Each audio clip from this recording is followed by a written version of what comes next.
It's really about understanding, okay, well, this is a potential vector for somebody trying to get at me, and I should be wary of that every single time I get a link.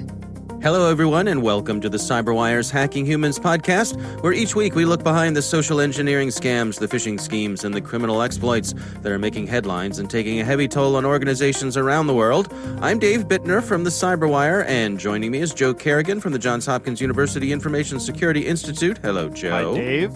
We've got some good stories to share this week, and later in the show, Carol Theriault returns. She's got an interview with a couple of researchers from a firm called Lookout, who analyzed a phishing scam with over 4,000 victims.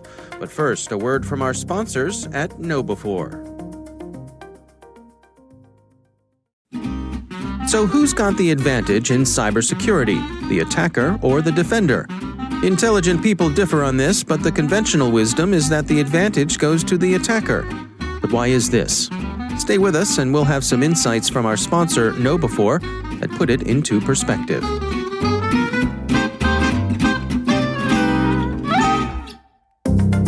And we are back. Joe, I'm going to kick things off this week, and I'm going to start by asking you this. Are you a fan of the TV show The Walking Dead? No, Dave, I am not. Have you ever watched it? I have watched it. I tried to like this show, but it is too much like every other zombie-themed thing out there, and I just don't like zombie anything. I think it's derivative. I think it's boring. I think it's not, I just don't care for it. Okay. Well, I watched it for the first few seasons. I thought it was interesting just about kind of what happens when society breaks down, which, I know, right? How apropos.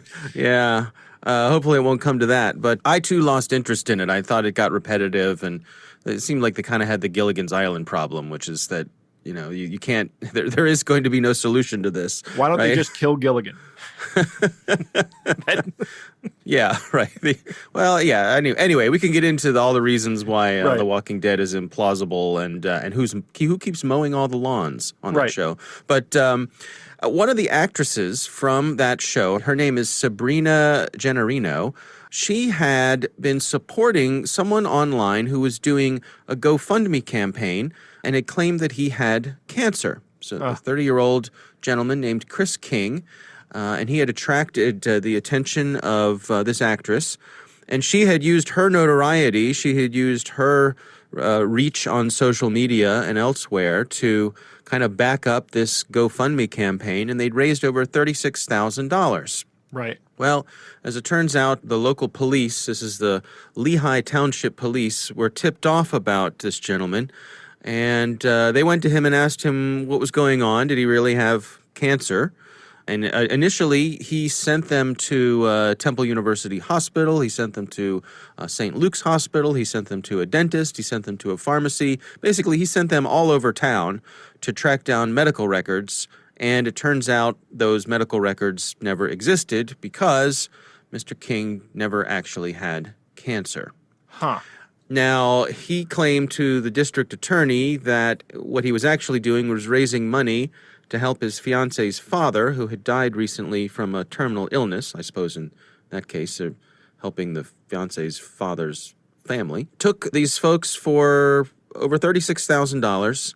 So far, GoFundMe has paid back just about $1,500, and the folks from GoFundMe say they're working with law enforcement to try to get restitution, get the money back, basically, to all the donors. And, of course, this woman, this actress, Miss Gennarino, she's left with egg on her face. She thought she was doing the right thing, thought she was supporting someone. And turns out the whole thing, what the law enforcement has concluded and the judge has concluded, is that this gentleman was scamming people. Yeah. Now, his defense attorney claiming that he has some mental health issues, that he's had a rough life and so on. Well, defense attorneys are going to do what defense attorneys do, aren't they? Yeah. Well, and even if all that is true, it doesn't justify scamming people out of $36,000 for a false claim that he has cancer. Yeah. This guy kind of hit it big when he got Miss Gennarino's attention, right? Because she has fame and, like you said, the reach. And as soon as she starts saying, hey, let's help this poor guy out. And if 10,000 people see that and 1,000 of them give the guy $10, there's 10 grand, right? I mean, it's a numbers game. My story has a similar numbers game thing in it, but this is how these things work. But oddly enough, I think that may have been what caused his downfall here, because he got all this attention. He got the attention of somebody who knew who he was. And they said, this isn't right. And they notified law enforcement, it sounds like. Yeah. And I think the part of why I wanted to draw attention to this is that I've certainly noticed that here in the United States, we see more and more of these GoFundMe campaigns for people with health issues. For our listeners outside of the United States, it may be hard for you to believe that we have to go to our friends and family to pay for things like medical care, but that is the reality here these days. And so I know I've been contacted by, friends of friends, and I have donated to some of these campaigns when I've had close friends have this sort of need. But there's been times when I've been skeptical, where I really have to take a close look before I consider one of these to make sure that it's a legitimate need, that it's actually someone I know, or that the person who's recommending it to me knows well enough that I consider it to be legit. Yeah. In fact, I'm thinking of one right now. I know I've never met the person who brought it up, but they brought it up on a podcast that I listened to, and they were talking about one of their good friends. But I do have interactions with this person, and I gave $10 because one of their friends had some cancer. And actually, they got an update. They've made a good recovery. Things are going well for the person. And I like to think that that was true. And in fact, I'm pretty sure I wasn't scammed out of $10. I'm pretty sure it went to good use. And I'm almost certain of it. Yeah. But that's because I have a relationship with the person who made the announcement. Yeah. And, your heart goes out to the folks who made these donations in good faith, because it may make them think twice about the next time that they want to be generous, and that could hurt the next person who legitimately needs it. You and I have said this many times in this program, and that is that we would rather get scammed out of a couple bucks from time to time than leave a fellow human who needs help unassisted when we're able to provide that assistance. Right. So... All right. Well, it's an interesting story and certainly a cautionary tale. That is my story this week. Joe, what do you have for us? Dave, I have a story from Brian Krebs, and there's going to be a link in the show notes. But this story, the headline is, U.S. government sites give bad security advice. And I never thought I'd see the day, Dave, when we couldn't count on our government to give us good advice. But Brian says in this article that there are many U.S. government websites that now carry a message at the top of their homepage that's meant to help visitors distinguish between real sites and phishing sites. And the example he cites here is from the my2020census.gov. And up at the top of this page, I'm looking at it right now, it says, an official website of the United States government. And then after that, there's a little link that says, here's how you know, and has a little downward facing arrow. And you click on this link, and I just clicked on it right now. And it says the .gov means it's official, right? So you're up there looking at .gov. The federal government websites often end in .gov or .mil before sharing information. Make sure you're on a federal government site. And more on this later. We're going to talk about that in a bit. But the piece of information that's incorrect is it has another column that says the site is secure. The HTTPS:// ensures that you are connecting to the official website and that any information you provide is encrypted and transmitted securely. That is half correct and half false. It's wrong.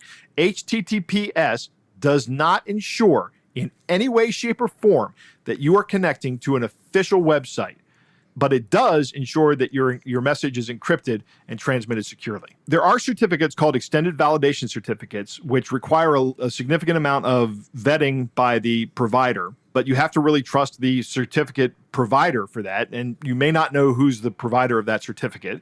So you're living here in ignorance. Basically, the wrong part here is you really don't have any way of knowing that you're connecting to the correct site except by entering the correct URL. And this statement here that this little lock, this is incorrect information, and it harkens back to the early 90s or late 90s rather, where we would say, make sure you have the lock because that means you're secure. And all it really means is that the data that's transmitted to that site is transmitted in a way that's very difficult for people to intercept and read. That's all it means. And we've talked about this numerous times on this program, but we have to keep hammering on this.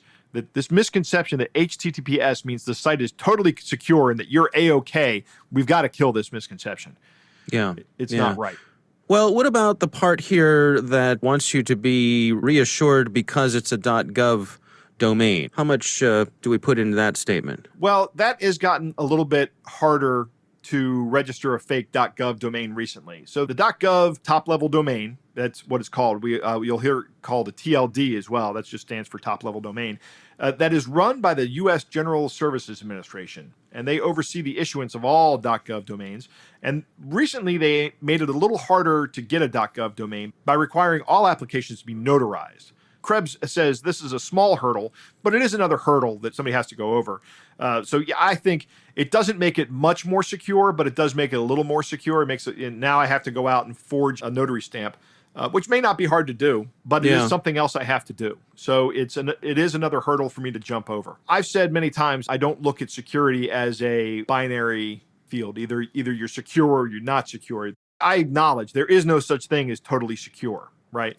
There's the old XKCD cartoon that says, I can spend thousands of dollars on supercomputing power to try to guess this guy's password, or I can just hit him with this $5 wrench until he tells me the password, right? So that's the way that ultimately any system is not secure, no matter how good the cryptography is. If I'm willing to and capable of inducing physical harm to somebody, I can get the password. So nothing is totally secure. So on one end, there's the totally insecure, where information is just published. And on the other end, there's, you got to beat me with a wrench to get my password. And this kind of moves it along that continuum towards the more secure end. But not much, I'll say. Yeah. All right. Well, it's good information. It is time to move on to our catch of the day. Our catch of the day this week comes from Twitter user David Yee. He is at TheDave2006. A name after my own heart. And this is a letter that claims to come from CIBC Bank, the first Caribbean bank, Grand Cayman. And it goes like this. I am Mr. Eric Moore, the system software engineer with the remittance department of CIBC, First Caribbean Bank, Grand Cayman Island, former senior project and programmer manager at Deutsche Bank, a trusted advisor for over 20 years. I came across your file diskette, which was marked X, and your release disk painted red. I took time to study it and found out some top directors of this bank are interested in your money because it is a large amount. In fact, they have planned to frustrate all your good efforts so that they will be able to divert your fund. I carefully studied your release disk, and I found out the people you have been dealing with in the past are not telling you the truth. It is obvious that they all have personal interest in your money and have no plans of releasing the money to you. Their plan is to frustrate you with continuous upfront payments so that you will abandon your money, thereby giving them the chance to divert your money to themselves. The most painful part is that these people do not have the fear of God in them. I will help you get your fund, but you must work with me discreetly, as I cannot expose them because of the fact that they are top officials of this bank. All I need is for you to buy 2 special bank hard disks called the HD212 Gig. Once you send me the money to buy this 2 new hard disks, I will buy them and I will download your fund transfer coordinates into the 2 new hard disks, after which I will slot them into our remittance motherboard system and trigger the transfer to hit any bank account you provide. This reads like a William R. Gibson novel. He's going to slot them. Once this is done, I will appreciate any amount of money you will give me for helping you. As soon as the fund is confirmed in your nominated bank account, and not before, I believe that you will surely reward me once your money is in your custody. Finally, do not reveal all I have told you to anyone, because nobody is totally unaware of the plan by this directors of my bank to divert your fund. If you reveal what I told you to anyone, then you will have exposed my plan to help you, and I cannot help you again. All I need from you is to buy the required 2 new special HDD212 Gig Bank hard disks. Once I hear from you, I will tell you how much it will cost to buy these required bank hard disks and how you will send the money for me to buy them. The money for the purchase of these required bank hard disks will be the only money you will ever have to send, because once I buy the hard disks, I will use them for the bank to bank wire transfer of your fund. I cannot come back tomorrow and ask you for more money once you have sent the money for the hard disks, because that will make me a scammer. By the time your fund is successfully transferred into your nominated bank account, then all the people planning to divert your fund will be exposed, and the devil will put them to shame, which will be a great victory for me as a Christian. I will send you a copy of my official ID card in my next email when I hear from you ASAP, waiting for your immediate reply. Yours sincerely, Eric Moore, Remittance Department, First Caribbean Bank, Grand Cayman Island. I love this one. This one is great because it has so many of the components, right? It starts off with, I've been doing this for 20 years. Here's my resume. He goes back to Deutsche Bank, which, of course, he hasn't worked there. But it's interesting that he gives some employment history in this as well. He came across his diskette. This email was sent in 2020. So, yeah, I don't know. Who uses diskettes anymore? When's the last time you handled a diskette? I don't. It was more than 20 years ago. For legitimate reasons. I mean, I've come across them in my cleaning out my office within the past 5 years. I think I have literally destroyed all of my existing diskettes. I don't have them anymore. He has the appeal to religion and Christianity here, fear of God, and mentions the devil. That's great. I love that he says here that I won't come back and ask you for more money because that would make me a scammer. Oh, that's what makes you a scammer. Asking for more money. Not asking to buy a couple of hard drives to do a wire transfer, but that's not how wire transfers work, right? Yeah. You don't need... I like that he doesn't say what the price of the hard disks is until he hears back. Right. Oh, right? Yeah. That's how he knows he has a live one. Yep. If I said to you, Dave, these hard disks are going to cost $500, you're going to be like, this is a scam. I wonder, too, about evoking the Grand Cayman Islands, because I think in a lot of people's minds, that's probably, that's a place where people hide money. So it is, even maybe this is a big mistake, but I could benefit from it. Even if they have the wrong person, I'll profit. There's that vector as well. Interesting that this comes from a Proton Mail email account, which is pretty good. We should put a link in the show notes to this tweet because David G did a really good job of posting the entire thing. Yeah. All right. Well, that is our catch of the day. Coming up next, Carol Theriault is back. She has an interview with Apurva Kumar and Kristen Del Rosso. They're from Lookout, and they analyzed a phishing scam that reeled in over 4,000 victims. But first, a word from our sponsors, KnowBe4. Now let's return to our sponsor's question about the attacker's advantage. Why do the experts think this is so? It's not like a military operation where the defender is thought to have most of the advantages. In cyberspace, the attacker can just keep trying and probing at low risk and low cost, and the attacker only has to be successful once. And as KnowBe4 points out, email filters designed to keep malicious spam out have a failure rate of over 10%. That sounds pretty good. Who wouldn't want to bat nearly 900? But this isn't baseball. If your technical defenses fail in 1 out of 10 tries, you're out of luck and maybe out of business. The last line of defense is your human firewall. You can test that firewall with KnowBe4's free phishing test, which you can order up at knowbe4.com/fishtest. That's knowbe4.com/fishtest.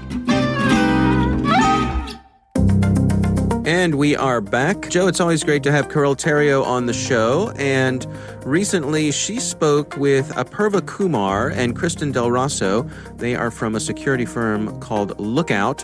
And they took a closer look at a phishing scam that was quite successful. Here's Carol Theriault's story. I have a great treat for you today. I met up with 2 researchers from Lookout, a mobile anti-malware company. Meet Apurva Kumar and Kristen Del Rosso. The 3 of us chatted about a mobile phishing campaign that they have researched. Not only did we have a really interesting conversation, but they share some seriously good tips that might help you avoid falling in the trap. But make your own mind up. So welcome, Apurva and Kristen. Both of you are security research engineers at Lookout. So what's that like? I love it. It's, I think, one of the most fun jobs because where you get to poke into what the newest mobile threats are and figure out, who's being targeted, different, interesting ways attackers are going after trying to compromise people's devices. And so it's always a new day at the office. This is so great to be speaking to both of you because I personally find it a little bit scary how powerful mobile phones are. I mean, they're literally mini supercomputers. And the things that people can do to bypass our natural security thoughts like, I have a password, so everything's fine. I mean, it just feels much easier to get duped these days. People are also naturally much more trusting because you have this device in your hand, in your pocket at all times, and you have personal connections through that device to your Instagram or your contacts, your pictures. And so you might be wary of odd emails or about malware for computers, but people tend to forget that your phones aren't always this safe little place that you can just look at and enjoy some pictures. Well, the topic we're talking about today is going to help people understand or think about it differently. So you both have done some research on a recent phishing campaign.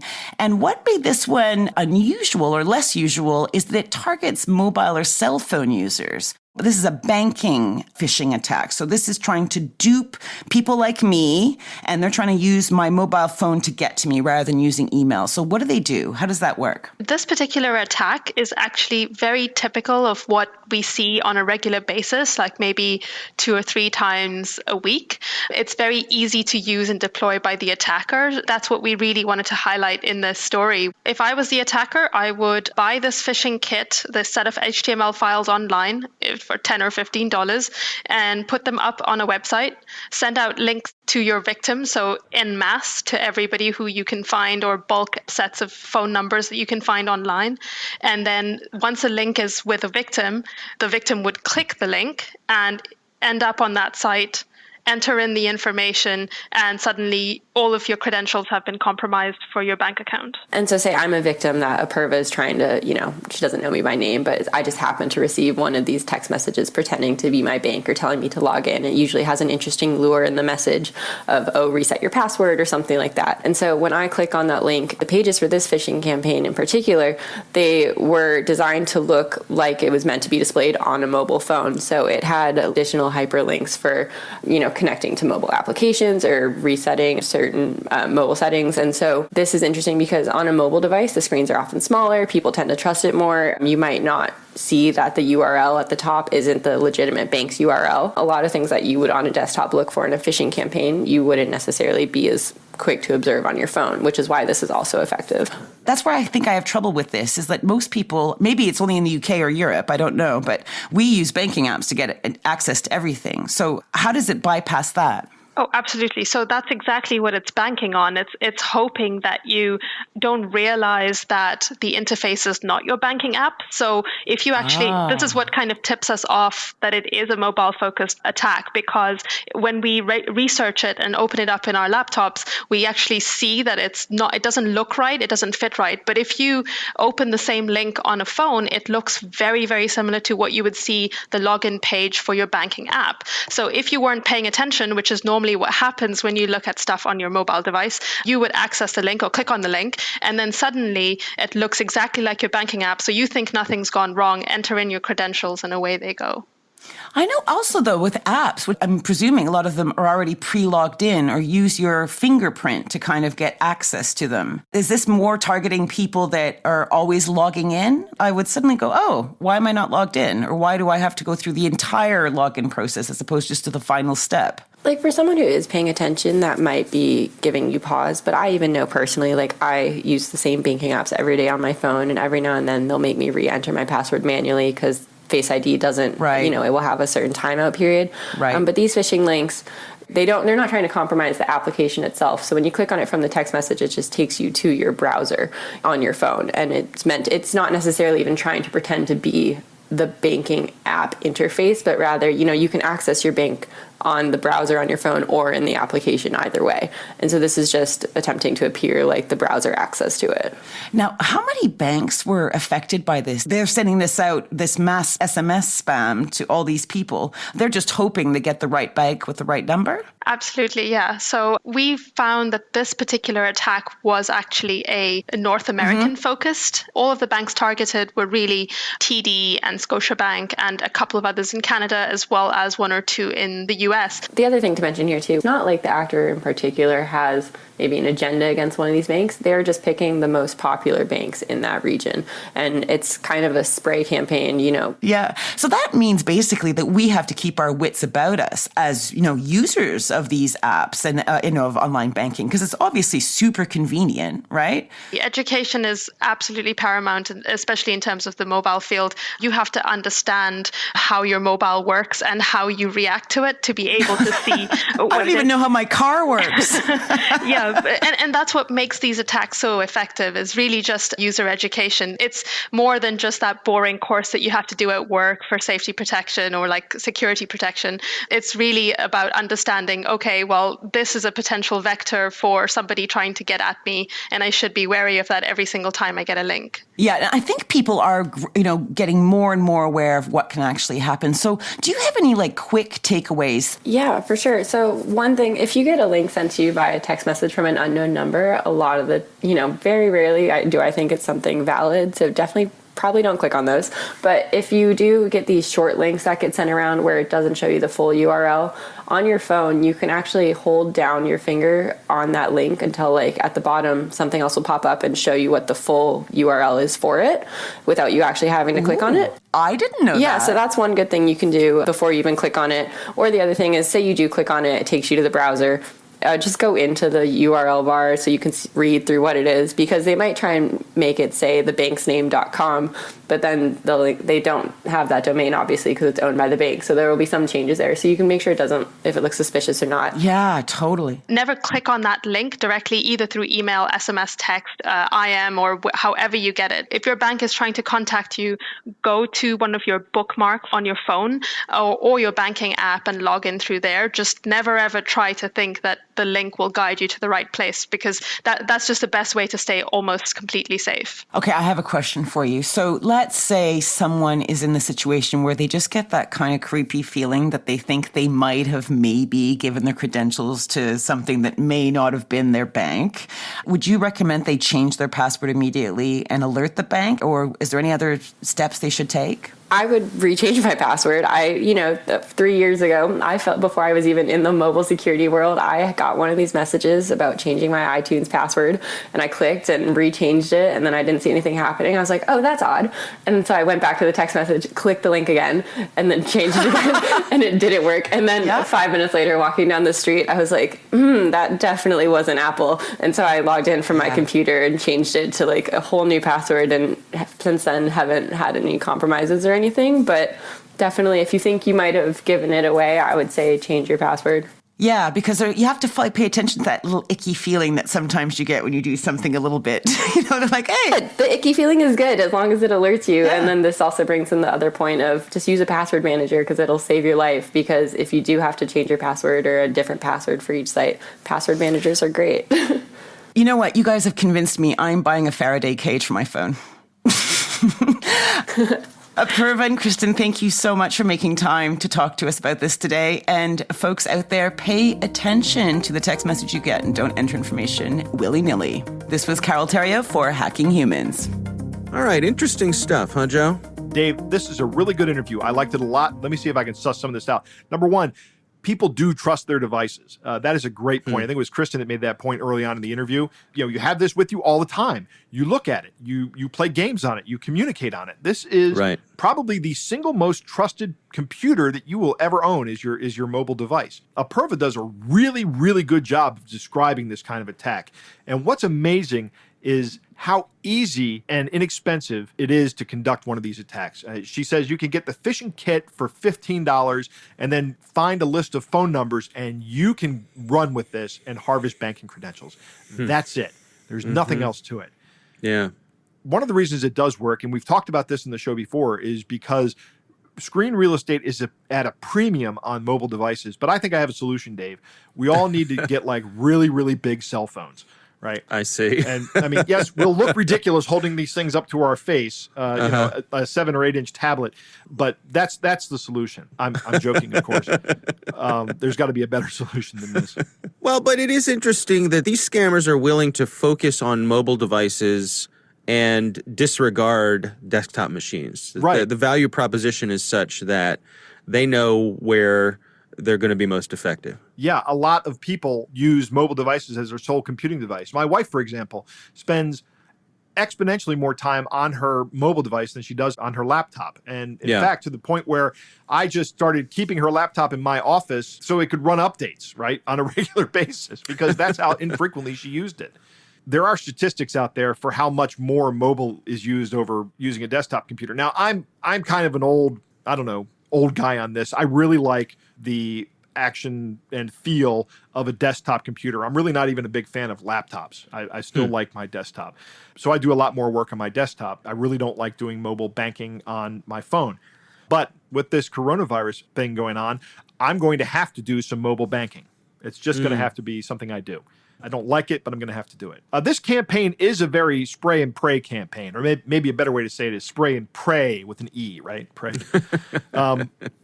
It's definitely a numbers game for these guys, and they can do it because it's so cheap. I mean, the kit costs $10 or $15. If that's my expense, and I can get 4,000 people to give me their credentials, the return on that investment is enormous. Yeah. Right? I can sell those credentials because chances are the people running this phishing campaign aren't the people that are going to steal your money out of your bank account. They're probably not equipped to do that. They probably have a buyer that they're going to sell that information to, and those people are going to go in and try to steal money out of your bank. Yeah. Interesting, too, that, again, with this numbers game, the odds are, I suppose, that I'm going to send you the wrong bank. You know, I'm going to send you the login page for the bank you don't use. Right. But enough people are going to get the bank that they do use that it still pays off. That's correct. That's absolutely correct. When it comes to protecting yourself against these kind of scams, the biggest and best advice that they both give is don't click the link. You know, we say that endlessly. I know that some people say that's not good advice. Sometimes you have to click the link. I say you don't click the link, and if you get a message like this, you go to either the app or the web page and log in manually. Well, and don't most banks these days, certainly if you're doing business with one of the big banks, they're going to have an app, right? Chances are you won't have to interface with them through the web on your mobile device. Right. That's correct. So use the app. Yeah. Open the app on your phone. Don't click the link, because I know a lot of these links will actually try to open up the app on your phone. Like if you click on a Reddit link, the first thing it asks you is, do you want to open the Reddit app? And I'm like, no, I don't want to open the Reddit app. I don't have the Reddit app. I want to use the web, like the web, please. I don't need an app for every web page I visit. That's not the intent of the web. But now I'm sounding like angry old man who's yelling in the microphone. Kristen did say to look at the browser bar. But if you don't know that you're looking at a web page and you think you're looking at an app, if this web page is designed to look just like your banking app, you may not even know that you're on a web page, and the thought to check the address bar may never occur to you. Yeah, if you know you're on a web page, check the address, but that may never be something that you even think about. Right, and it goes back to what you were saying about that real estate being a premium. Problem. Yeah, right. Yeah. I really like Kristen's story about her iTunes experience where somebody scammed her out of her iTunes password, and she quickly changed the password. How it dawned on her as she's walking down the street, and she goes, that probably wasn't Apple. And I think that happens a lot, right? That you do something and then you kind of think about it, or passively, or you're not really thinking about it, but subconsciously you're processing it. And then all of a sudden the light goes off and ding. Oh, I just gave away my password. So she very quickly changed her password and didn't have a problem with it. That's excellent. If you do get scammed by one of these things, immediately change your password and call your bank and let them know what happened, that you had this happen. Any suspicious activity, they want to keep an extra eye on your account if they can. Well, and it also makes me wonder that if anybody who had multi-factor authentication enabled with their bank, this scam wouldn't have been effective on them, right? No, it would not have been effective. But multi-factor authentication is, particularly hardware multi-factor authentication, is a little more difficult to do on a mobile device. I mean, actually, it's getting easier. The YubiKeys that I have now have a little near-field communication chip in them that will conduct themselves just as if it's plugged into the phone. But my old device doesn't have that. My old YubiKey doesn't have that. It has the same level of security, but just not the near field communication. So I actually have to plug it into my phone. And since my phone only has a USB-C input and output, I now have to plug an adapter into my phone and then plug the thing into the adapter. So there's a little bit of a hurdle for me there. But my second YubiKey does have the near field communication part. So yeah. But I think also we're seeing more and more apps being enabled to use things like the phone itself as the second factor. So, using if you have an iOS device using Face ID or Google Authenticator, even just sort of clicking through, the phone lights up and says, "Hey, we got the security alert. Was this you?" And the fact that you have the phone in your possession is the second factor. So, it seems like they're being successful at streamlining this over time, and that's a good thing. But I guess the bottom line here, the reminder is certainly for your banking, if you don't have some sort of multi-factor authentication, please go do that right now. Yes, absolutely. That is the single best thing you can do to protect yourself, even against people who have stolen your login credentials. If you have multi-factor authentication and someone steals your username and your password to your bank account, they are still not getting in. It's really going to protect you. Well, our thanks to Carol Theriault for bringing us another great interview, and thanks to Apurva Kumar and Kristen Del Rosso from Lookout for joining us. And of course, we want to thank all of you for listening, and we want to thank our sponsors, KnowBe4. They are the social engineering experts and the pioneers of new school security awareness training. Be sure to take advantage of their free phishing test, which you can find at knowbe4.com/phish-test. Think of KnowBe4 for your security training. Thanks to the Johns Hopkins University Information Security Institute for their participation. You can learn more at isi.jhu.edu. The Hacking Humans podcast is proudly produced in Maryland at the startup studios of Data Tribe, where they're co-building the next generation of cybersecurity teams and technologies. Our coordinating producer is Jennifer Iben. Our executive editor is Peter Kilpe. I'm Dave Bittner. I'm Joe Kerrigan. Thanks for listening.